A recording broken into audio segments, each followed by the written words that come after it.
सुप्रभात। आज हम लोग हरीश्वर नाथ रेणु द्वारा लिखित पहलवान की ढोलक का शेष अंश पढ़ेंगे।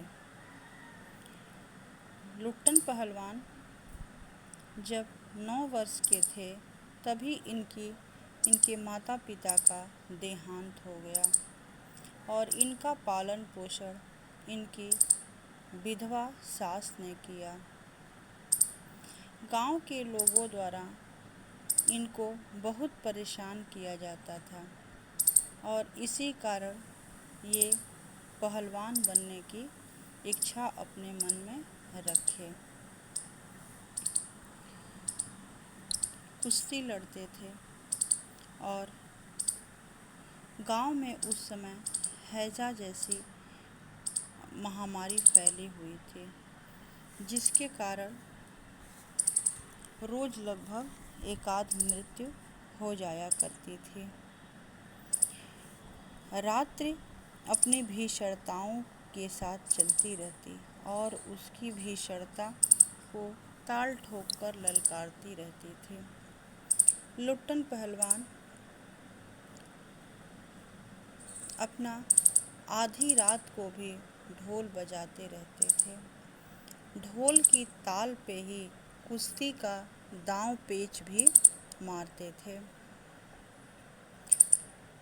रोज प्रतिदिन सुबह होते ही 2-3 लाशें निकलती थीं। लुट्टन पहलवान यूँ तो कहा करते थे, लुट्टन सिंह पहलवान को होल इंडिया भर के लोग जानते हैं, किंतु उसके होल इंडिया की सीमा शायद एक जिले की सीमा के बराबर ही हो। जिले भर के लोग उसके नाम से अवश्य परिचित थे। सौभाग्यवश लुट्टन पहलवान की शादी हो चुकी थी, वरना वह भी माँ बाप का अनुसरण करता। विधवा सास ने पाल पोस कर उनको बड़ा किया। बचपन में वह गाय चराते और धारोष्ण दूध पीता और कसरत किया करता था। गांव के लोग उसकी सास को तरह तरह की तकलीफ दिया करते थे। लुट्टन के सिर पर कसरत की धुन लोगों से बदला लेने के लिए ही सवार हुई। नियमित कसरत ने किशोरावस्था में उसके सीने और बाहों को सुडौल तथा मांसल बना दिया था। जवानी में कदम रखते ही वह गांव में सबसे अच्छा पहलवान समझा जाने लगा। लोग उससे डरने लगे और वह दोनों हाथों को दोनों ओर 45 डिग्री की दूरी पर फैलाकर पहलवानों की भांति चलने लगा। वह कुश्ती भी लड़ता था। एक बार वह दंगल देखने श्यामनगर मेले में गया। पहलवानों की कुश्ती और दांव पेच देखकर उससे नहीं रहा गया।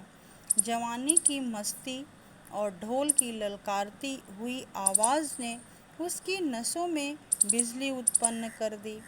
उसने बिना कुछ सोचे समझे दंगल में शेर के बच्चे को चुनौती दे दी। और शेर का बच्चा कौन था? तो चाँद सिंह। चाँद सिंह जो था वहाँ का बहुत जाना माना सबसे बड़ा पहलवान था और वह श्यामनगर दंगल में आया हुआ था।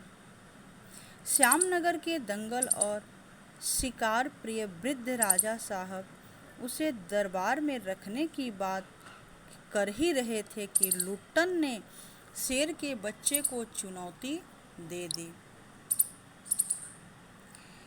सम्मान प्राप्त चाँद सिंह पहले तो किंचित उसकी स्पर्धा पर मुस्कुराया, फिर बाज की तरह उस पर टूट पड़ा। शांत दर्शकों की भीड़ में खलबली मच गई। पागल है पागल, मरा ये मरा ये मरा। पर वाह रे बहादुर लुट्टन बड़ी सफाई से आक्रमण को संभाल कर निकल कर उठ खड़ा हुआ और पैतरा दिखाने लगा। राजा साहब ने कुश्ती बंद करवा कर लुट्टन को अपने पास बुलाया और समझाया। अंत में उसकी हिम्मत की प्रशंसा करते हुए 10 रुपए का नोट देकर कहने लगे, जाओ मेला देख कर घर जाओ। बोला, नहीं सरकार, हम लड़ेंगे। हुकुम हो सरकार। फिर कहते हैं, नहीं तुम पागल हो, जाओ। मैनेजर साहब से लेकर सिपाहियों तक ने धमकाया।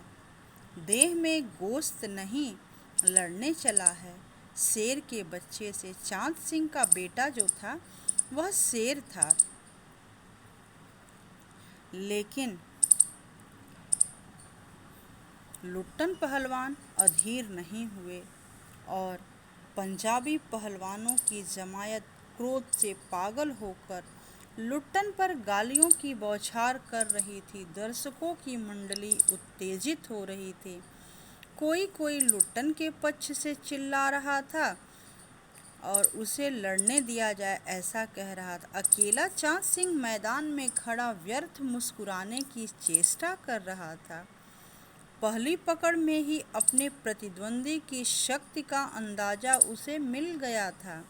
विवश होकर राजा साहब ने लुट्टन को आज्ञा दे दी, लड़ने दो। बाजे बजने लगे। दर्शकों में फिर उत्तेजना फैली, कोलाहल बढ़ गया। मेले के दुकानदार दुकान बंद करके दौड़े। चांद सिंह की जोड़ी चांद की कुश्ती हो रही है। अब ये अपने ढोल की जो आवाज़ है उसी पे दांव लगा रहे हैं। चटधा गिड़धा, चटधा गिड़धा। इसी आवाज़ में ढाक धिना, ढाक धिना, ढाक धिना, अर्थात उठाकर पटक दे, उठाकर पटक दे। लुट्टन को चांद ने कसरत कर दबा दिया। अब देखिए, जब लुट्टन को चांद ने कसरत कर दबा दिया, अरे गया गया, दर्शकों में ऐसी आवाज़ हुई, अरे गया गया।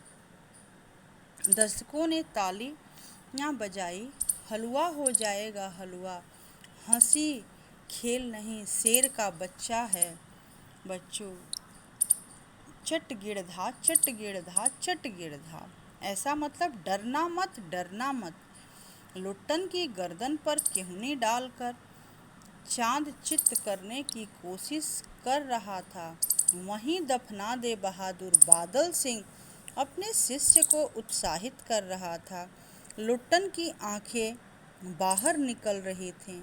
उसकी छाती फड़ने फड़ने को हो रही थी। राजमत बहुमत चांद के पक्ष में, सभी लोग चांद के पक्ष में था।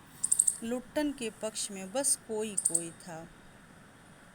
सभी चांद को शाबाशी दे रहे थे। लुट्टन के पक्ष में तो बस क्या थी, सिर्फ ढोल की आवाज़ थी, जिसकी ताल पर वह अपनी शक्ति और दांव पेच की परीक्षा ले रहा था।